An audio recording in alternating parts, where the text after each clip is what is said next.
Clean track can ruin the realism of a scene very fast. You can have great buildings, great scenery, and great details, but if the track looks brand new, your eyes go right to it. In this video, I'm going to show you how I weather track so it blends into the scene instead of standing out. We'll work on the ties, the rails, the color variation, and the dirty, worn-in look that makes model railroad track feel like it belongs in the real world. The goal isn't perfection here, the goal is realism. This is exactly the look that we're going to create in this video. I think it's pretty realistic. I like to always prime my track with this Rust-Oleum camouflage. It's a dark brown color. So after I primed the track with the Rust-Oleum camouflage, I gave it a quick spray of the Krylon matte finish, just like to seal it with that. So here's what the track looks like after I've distressed the ties, sprayed it with a camouflage brown, and sealed it with a matte finish. Now we're ready to start dry brushing. So now I'm going to start dry brushing with this light stone number 61. Now I'm just taking the brush, lightly going over, just randomly.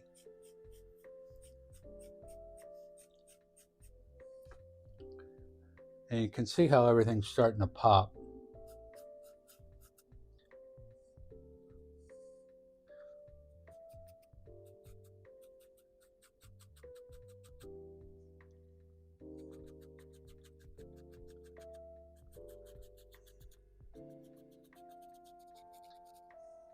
One thing I like to do is do the ends of the ties, as you can see here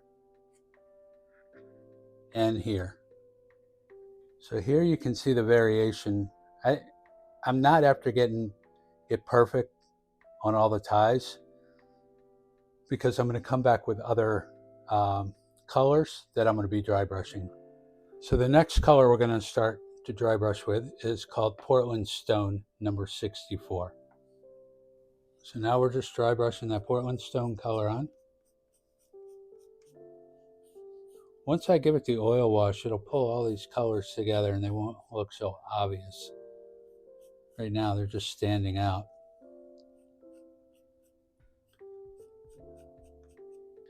Now we're going to dry brush my favorite color, Decomposed Flesh.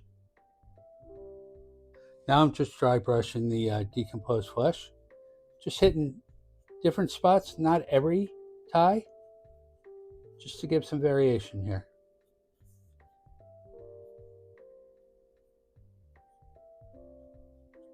Next color we're going to use is Sky Gray. Like I did with the Decomposed Flesh, I'm just going to hit different spots, different ties, just to give some variation. Now we're going to finish the last dry brush step with White Gray. Now we're just going to finish dry brushing with a White Gray.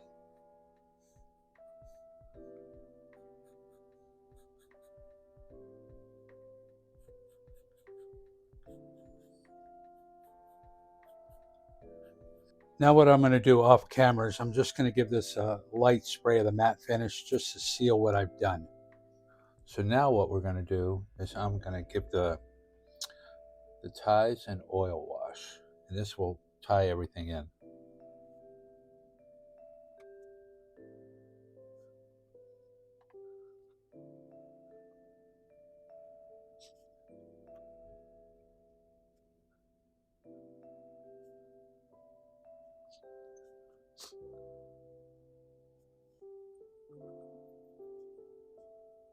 Here's a little diorama base I'm building to display the two different tracks.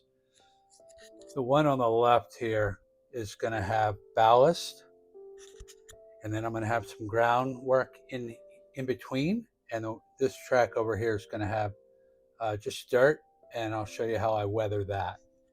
So the first thing we're going to do now is I'm going to glue each track down, let that dry for probably 8 to 12 hours, and then we'll come back and start doing some of the ballast. So now we're going to start putting down some ballast, and what I'm going to use is this gray ballast from Arizona Rock, and the number is 1302. So when I'm applying ballast, I like to use one of these just plastic spoons, and I'm going to start by going through the middle, and I'm just tapping.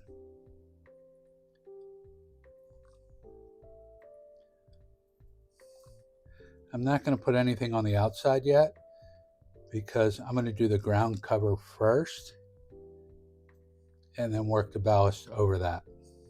Now what I like to use to lay the ballast smoothly is one of these makeup sponges or makeup brushes. And I'm just going to spread it out evenly.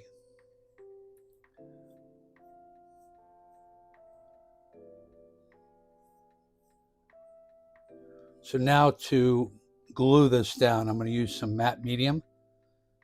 First, I'm going to spray all the ballast with some alcohol and then just lay the matte medium down and let that dry.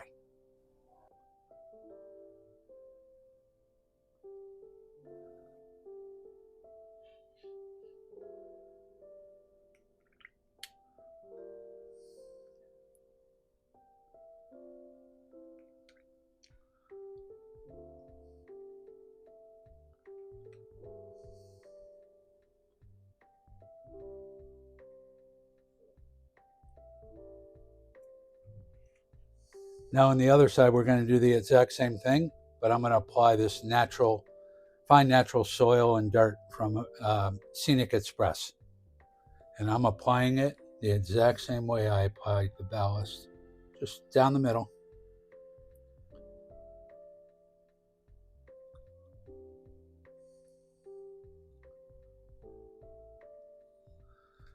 I'm just going to spread it out.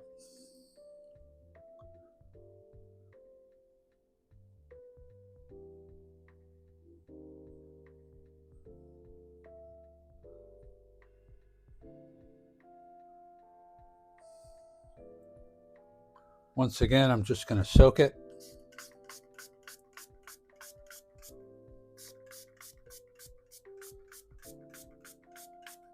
And then apply my matte medium. One thing I've noticed when applying glue for your ballast or for your dirt, if you change the glue that you use, it's going to dry a different color. I don't know if you guys have experienced that, but that's something I have been paying attention to. So I like to just use a matte medium.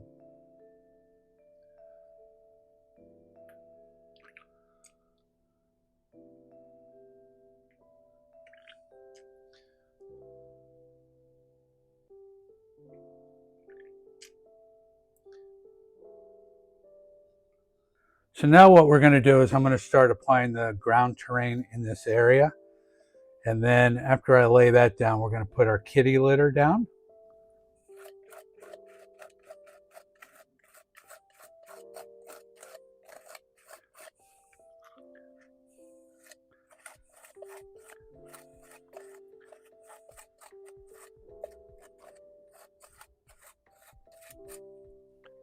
Now all I'm going to do now that the paste is down is I'm just going to take my kitty litter and just gradually sprinkle it on in spots.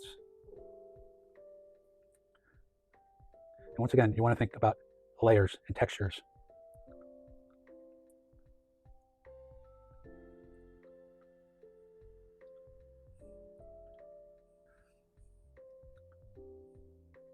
Now that the glue has dried here, we're going to go and give it an oil wash. But instead of using matte medium, which I typically use, I use the gravel and sand fixer from AK. I really like this stuff. The only problem is you can't get it on, I have found, after you've spray painted something with like an enamel or something. It will just eat it off. So let's get started with the oil wash. For the oil wash, all I'm going to use is just black oil that I've poured into a little bottle here and mixed in some odorless thinner.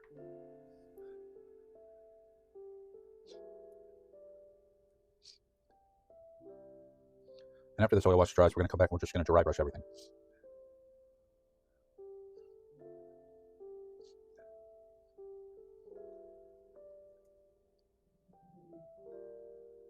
So we're just going to let this dry for a few hours. And like I said, we're going to come back and we're going to dry brush it, make everything pop. So now we're at the point where we can dry brush. And for that, I'm going to use this color Jute from Thermocoat Delta. And it's an acrylic. Just going to dry brush this. This will be the first layer.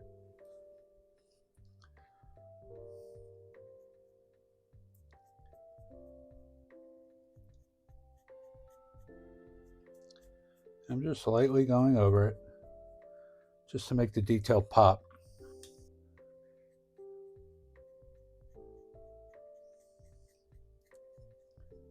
And now for the next color, we're going to use light buttermilk from Americana.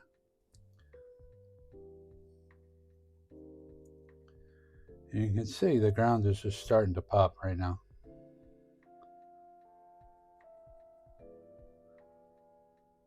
And I'm using a dry brush specifically made for this. As you can see, I'm just doing multiple layers. We're going to let this dry, and then I'm going to come back and show you how I start laying my grass in layers. So now that we've had the ground cover, or given the ground cover a chance to dry, what we're going to do is we're going to lay our ballast on the side here, and it will fall over top of this to give it a more realistic look.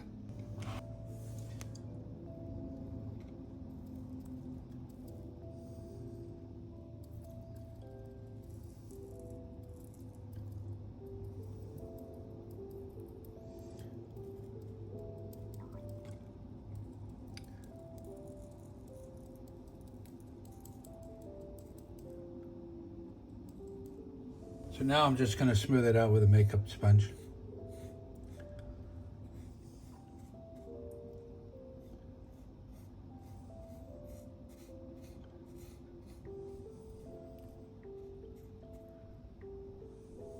From this side, you can see how it blends in just very naturally. Now we're going to do the same thing with the dirt.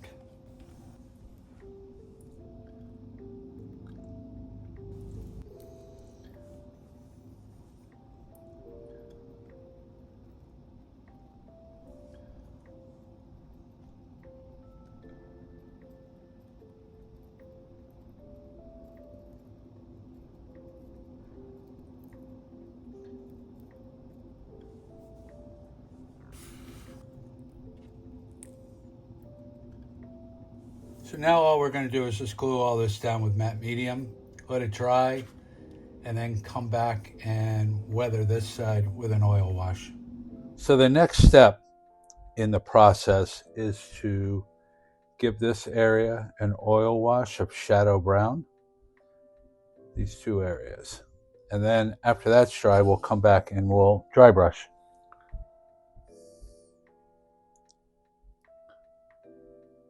We're just applying the oil.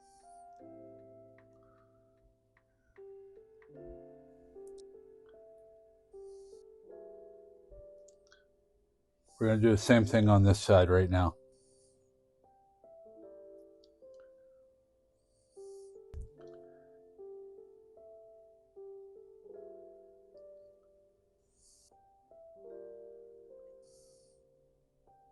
All right, now that the oil wash has been applied in this area, we're going to go back to this area and we're going to start putting down our acrylic terrain paste and include the kitty litter inside.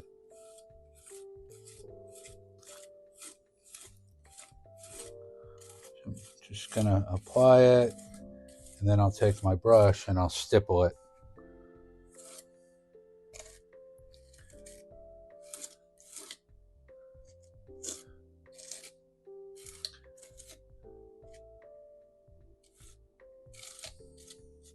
So now we'll take the brush and just stipple it.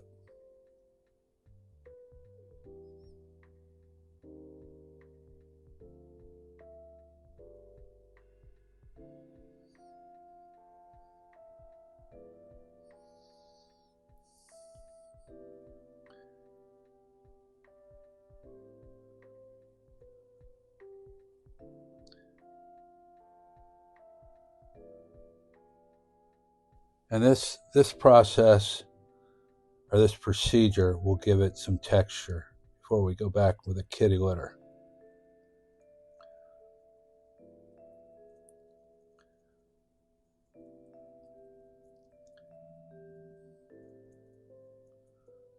Now sprinkle on the kitty litter.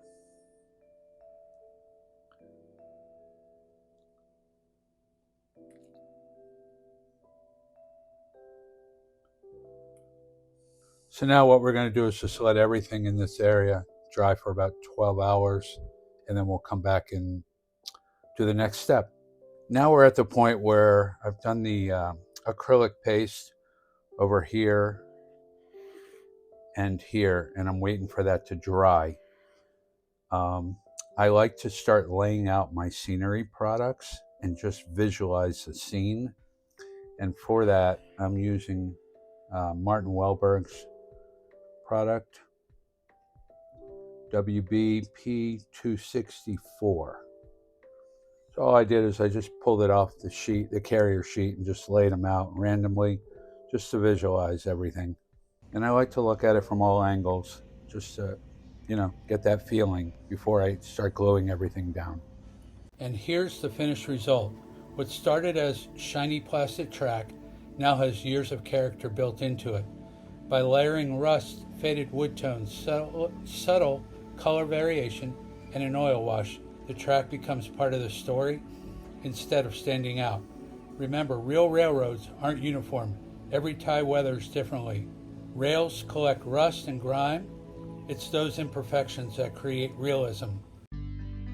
If this helped your build, give it a like and consider subscribing. I share realistic scenery, concrete, and weathering techniques right here at Craig's Modeling Corner. Thanks for watching, and I'll see you in the next build.